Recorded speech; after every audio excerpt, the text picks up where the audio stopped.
jingle. Welcome to Zed in Life, a podcast brought to you by ZN, the OG digital agency in Brussels.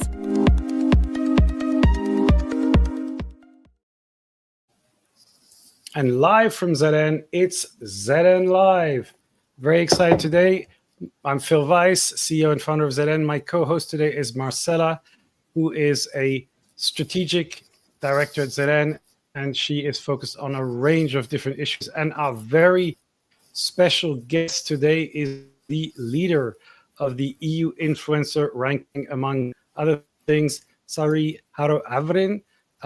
And she is an expert at geopolitical foresight at Business Finland. She's had extensive experience in Chinese foreign policy, and she teaches and provides insights and publishes. So we are very, very excited to have the show today. Welcome, Sari. Thank you so much. Pleasure to be here, and thank you for the ranking. Excellent. Well, we're very interested to find out a little bit more about how you approach these channels. But of course, you are an expert in geopolitical issues. And we just had two major historical elections in the EU and in the United States, and actually in many other countries as well.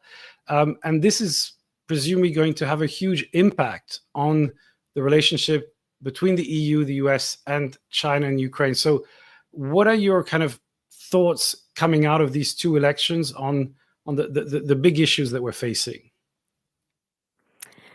Well, first of all, if I take the EU elections first, I don't see such a big change there. I mean, we have these questions of Ukraine and relationship with China, relationship with the US, that are fundamental for Europe. And since we have these structural problems in the EU, that unanimous voting and so on to form a unity, and that won't go anywhere. The power rests with the capitals still. So the new commission and the new parliament, they can't really change these fundamental things. Otherwise, I kind of see there as a continuation in terms of we have the urgency with Ukraine, but we also have a lot of division in the EU, disunity what comes to Ukraine and the urgency to help. And we have disunity what comes to China as well. And I don't see those really going away. But at the same time, I think there's a little bit of less appetite to deal with China, and kind of the trust and is deteriorating further, if that's even possible, and the relationship has soured further. So that's probably something that we will see in the future as well. What comes to the US elections, I think that is really fundamental, and there's a lot of uncertainty there. So we can have or we have at the moment multiple scenarios what will happen, and we can build various development paths based on what we know, like for instance Trump's upcoming administration. But ultimately the decisions will be for Trump to make. And I guess his unpredictability is sort of his asset, and he keeps all of us guessing.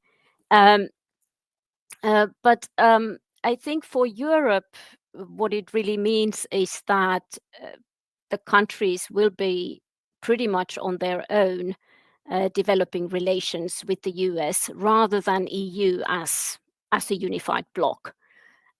Some of us are more dependent on the US security umbrella than some others. Some are leaning more towards China, and I think this will continue.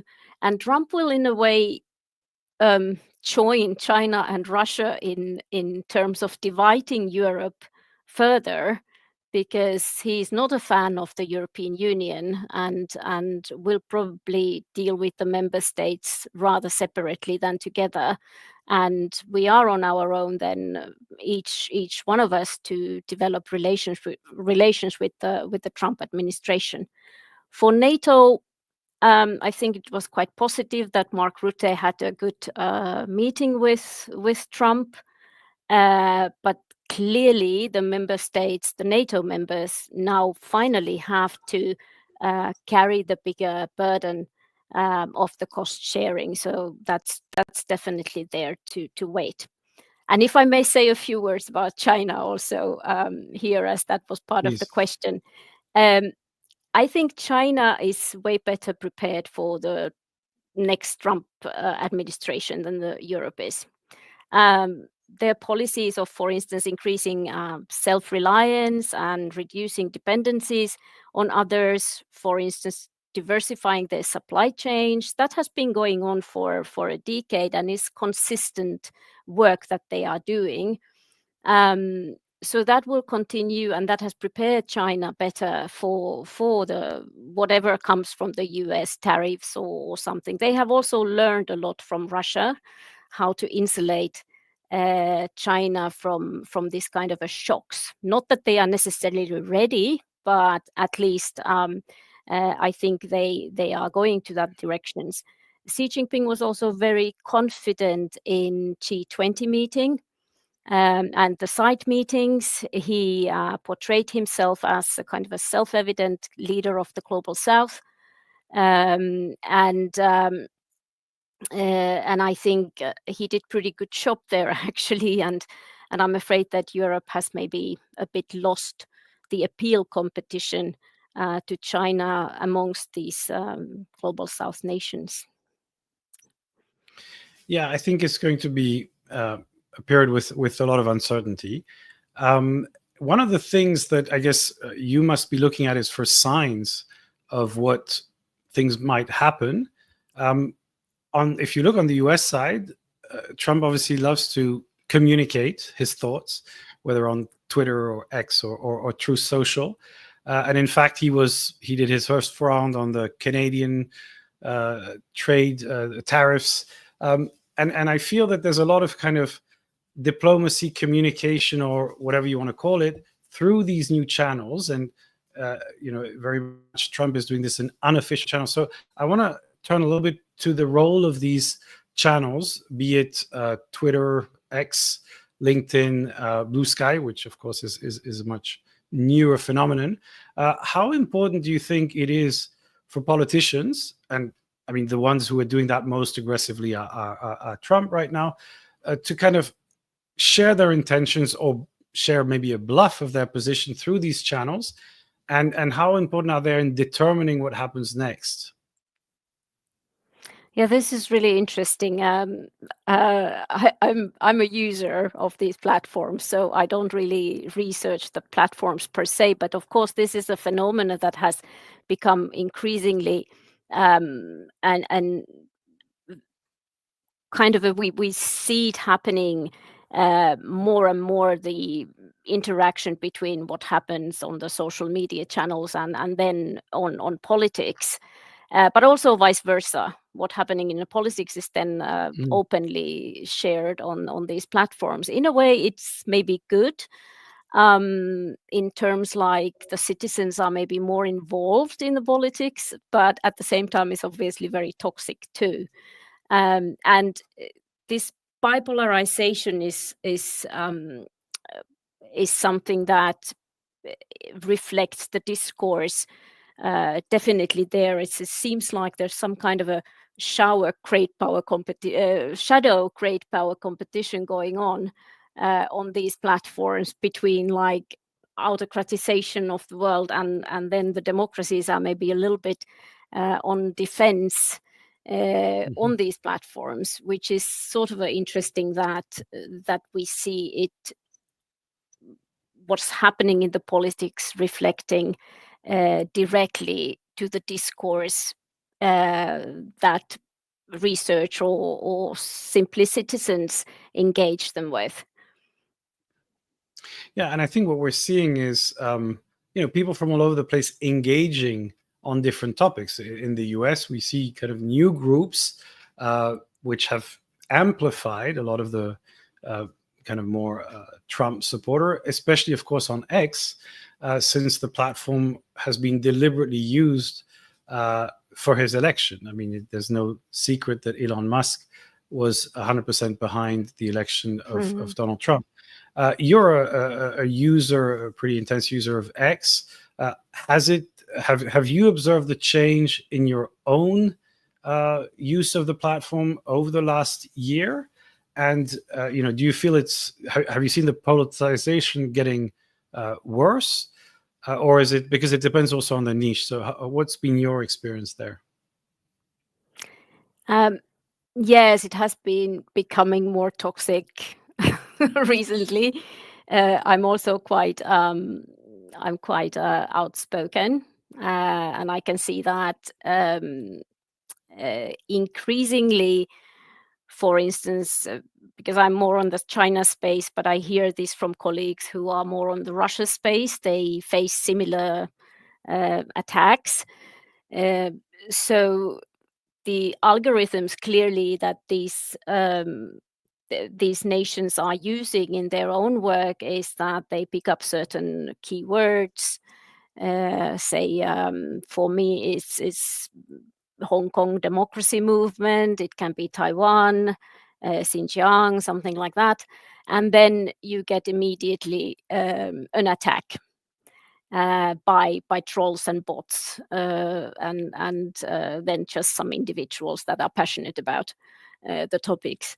And this has been getting worse recently, and maybe also has impacted people to flee from X to Blue Sky and to some other platforms. I'm still there. I was thinking of leaving at some point, but at the same time, I try to stay outside my own echo chambers and bubbles. I think there's still a lot of interesting views from the peoples whose opinion necessarily I don't otherwise share, but I think it's still thought-provoking and interesting.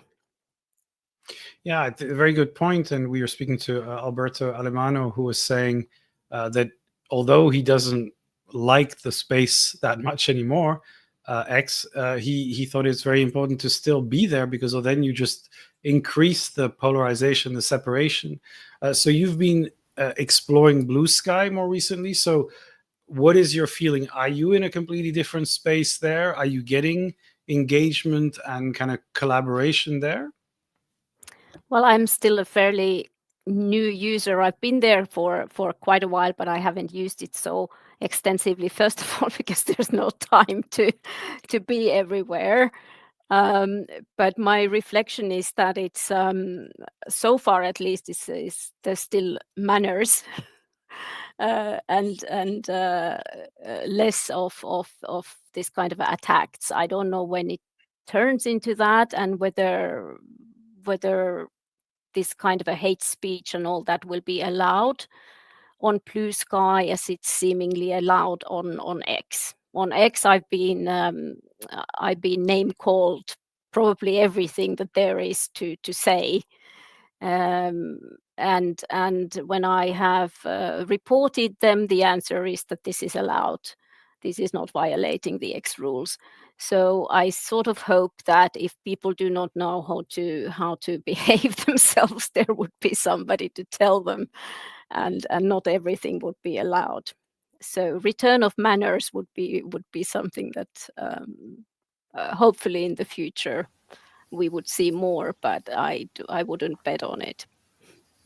Yeah, well, I mean, Blue Sky is claiming that they're making investments in moderation, as well as allowing you to create filters so that you can kind of stay closer to the people that you're interested in following, which has this fundamental question: does that mean people go back to their echo chamber? And so I think it's an interesting question, and you made a very good point about wanting to, if you want to influence a certain conversations, you have to be in places that you might not agree with. And I think that that's a very interesting position. When you use LinkedIn, what kind of community do you engage in with there? Because and what do you see this as a useful for you? Well, first of all, I use all these platforms for information. Okay. I share content that I find interesting, or I engage in commenting something that is provoking some thoughts, and that I want to kind of save, and I use it for my other work. So collect new ideas, future signals, also something that is I haven't thought before. These are really important qualities of these platforms for myself. I use them a little bit in a different way. LinkedIn more with people that are researchers, academics, this kind of a circle where I can learn from them, where I can hear their recent publications, and I also publish my own work there or my interviews. So there is a difference how I approach these platforms, but the common denominator is the information that I can tag to. I'm not using them for following news.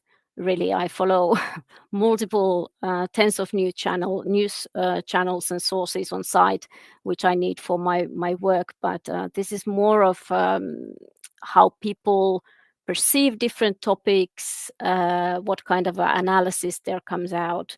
So more of an information sources.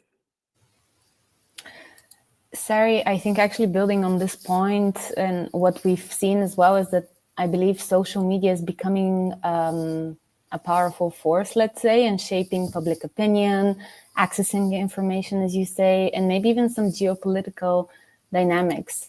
So it would be interesting maybe to hear from your side, as well as a geopolitical futurist, how do you see the future of social media evolving, both in the EU and also on a global scale? Do you think we're moving more to a fragmented landscape where maybe certain platforms, maybe some of the emerging ones like Blue Sky, are going to take precedence? Or do you think that we will kind of have a continued dominance of the major players like X, Meta, TikTok? I know you also have some views on TikTok, so it would be great to hear some of your insights there as well. This is a really difficult question, and I don't think I have any proper answer for it. Also, I'm not so tech savvy that I could really evaluate how technologies will change social media, but I think that surely AI and metaverse and virtual reality and all these other totally new disruptive technologies that we don't necessarily even know about will have an impact. I think people in general will still yearn social interaction. We talk also a lot about lonely as a phenomena, and whether then this interaction happens online or in real life, I think that will of course remain. And I think these two might intertwine in one way or the other in the future, that the technology maybe is kind of a hinting us already. Also the phenomena that there is a people leaving X to Blue Sky seems like the users are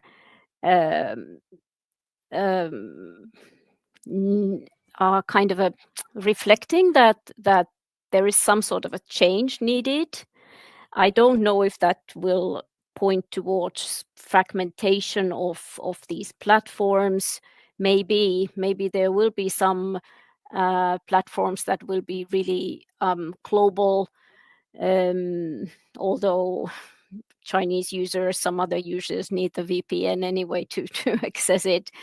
Maybe there will be some platforms that will be more specified in some topics. But overall, I think I would take a positive view, because social media has already brought a lot of countries and people together by enabling communication across borders and globally. And I have also met tens of experts on X and LinkedIn and we have formed a contact there online, and then met in real life, to the extent that some of them have become close friends.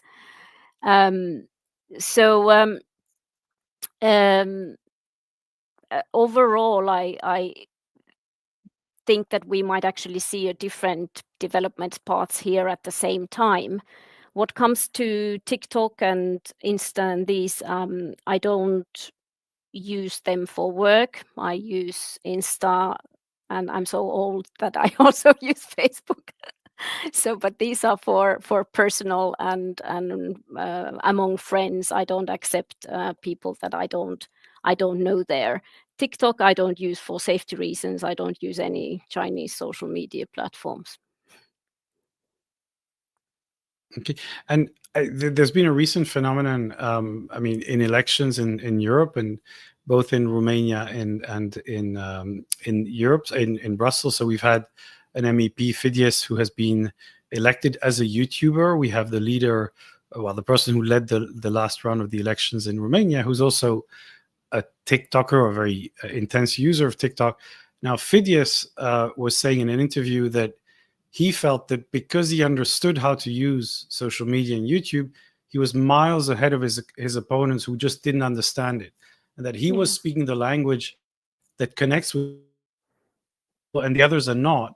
And it's just because very few people know how to do this that the others are just left behind. I think we've seen a bit of this in the US, if you consider that, Trump owes part of his victory to his use of these new media podcasters, the Joe Rogan election. How do you feel of the kind of shift of media that we're seeing? Do you think this is real? This is a blip? And, future politicians will have to deeply understand these platforms to be relevant? Absolutely, I think they have to. We have other examples of some politicians coming out of nowhere without any big budgets, just simply because they've been so good in using particularly TikTok. So I think definitely the future politicians need to understand these platforms, and the younger generations are there, and they don't they don't follow the TV debates, but it's entirely a new way also for politics. So when you are approached by young people who want to start a career in geopolitics, in this new world, what is your advice to them about the skills they need, the mindset they need to be successful? Well, to be honest, I've been following my own daughter on this area, and she's way more tech savvy than I am. She is, I think, the young generation is so much more clever than I ever was in that age, or when I studied in the uni. So I don't know if my advice will carry much weight, really. But um, I think what would be important, and the mistake what I made when I was younger, is that I didn't immediately start studying the discipline that I was passionate about. This sounds a little bit naive, and but if you find the area that you really are passionate about, then the work doesn't feel like work at all. So so I think that's really, really important. Excellent. I think that's great advice, and I think in this new environment, it's easier to do that because there are lots of different versions of the kind of things that you might want to do. You can do them online, you can do them remotely, you can do them Absolutely. creatively. But in the age of AI, do you have any concerns that some of those disciplines are going to be replaced? Do you have any thoughts on the categories that might disappear, and how people can start thinking about that or start approaching that? I see. I do recognize, of course, the dangers of AI, but I see it fairly positively, in terms like we have just abundance of information around, and and I feel like my brain is constantly on fire. And sometimes I do ask AI to make a summary of some phenomena, and I think it's a great aid. I don't think it will take entirely over the humans in terms of making sense of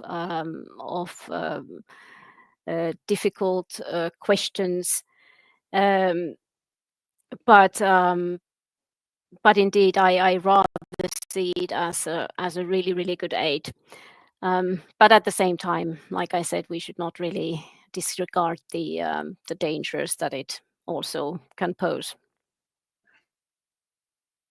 Yeah, no, I completely agree with you. It's a great tool for summarization, for trying to negate perhaps that information overload. And I think as we get better, it might be very useful in saying these are to be more active and to help you to filter certain things. But of course, we have to see what happens in the future. So now let's move to our recommendations to our viewers. Roll jingle.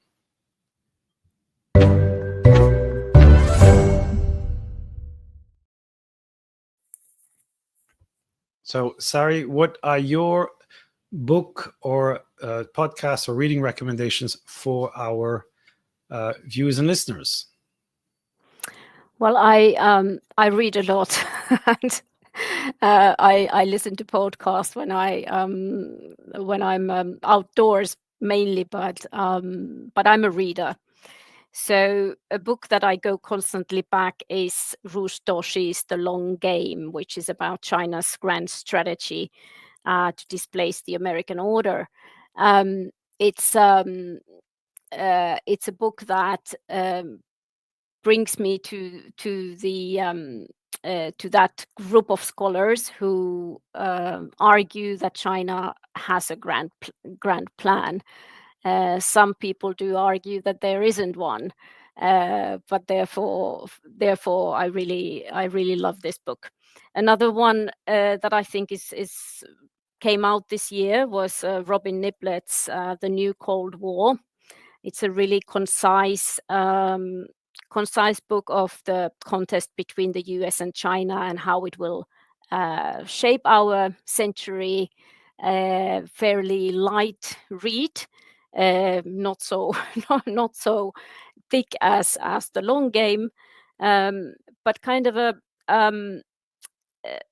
it's detailed geopolitical analysis, but a positive one in a way that we also have hope, and we could actually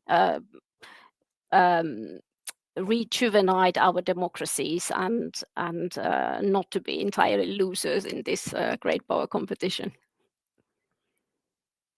Fantastic. Marcella, what is your book recommendation of the week?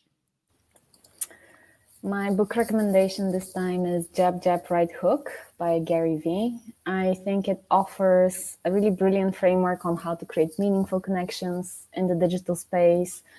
Gary Vee, I've mentioned him before as well.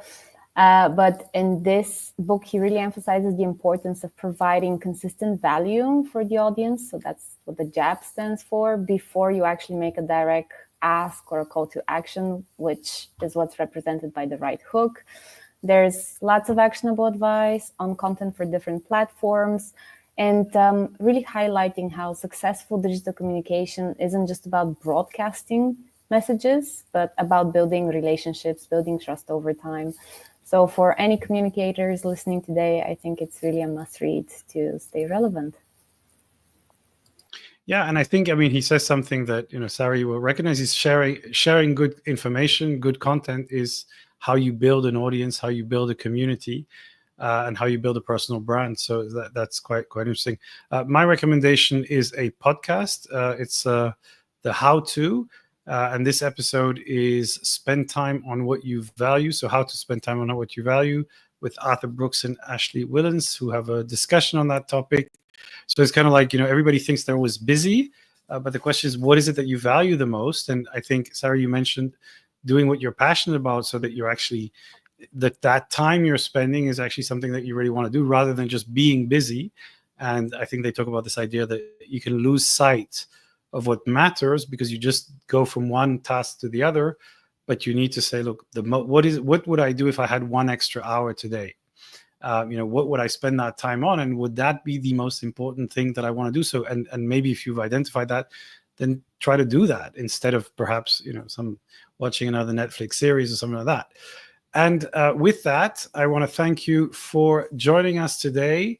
I hope you have a fantastic weekend in Brussels, Finland, and I'm here in Mumbai. So have a great weekend. It was great to have you on the show. See you around. Bye-bye. Thank you so much. Bye-bye. Thanks for watching this episode of ZN Live Podcast. If you like